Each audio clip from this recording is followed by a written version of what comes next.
Compounding and discounting, two of the fundamental principles of the time value of money.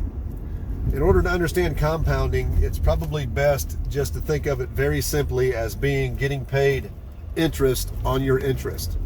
For example, if you have $1,000 and you put it into a savings account that pays you 10% per year, at the end of a year, you would have your original $1,000 plus another $100 of interest.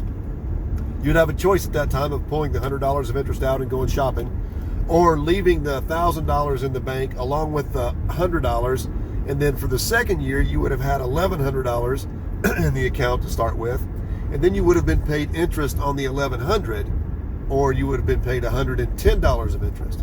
So your original $1,000 paid you $100 the first year, and then when you compounded the interest the second year, it paid you $110. So it's like getting interest on your interest. And although it's difficult to visualize at first, a lot of compound interest, and given the rates of return that people can get on investments, your money can grow very rapidly if you just put it away and forget about it.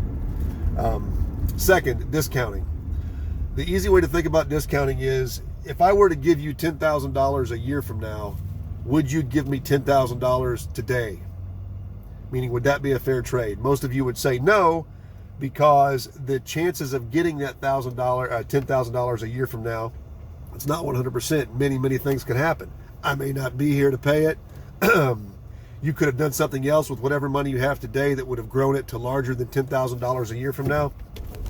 So the amount that you would pay for the $10,000 a year from now, the amount that you would pay today, is going to be discounted. It's not going to be the same. And the riskier you think it is that you're not going to get the $10,000 a year from now, the greater the discount rate that you're going to use. So we're going to demonstrate that mathematically using our financial calculators. But just keep in mind that compounding interest is like getting paid interest on your interest, and discounting is looking at something in the future and figuring out what it's worth today. Hope that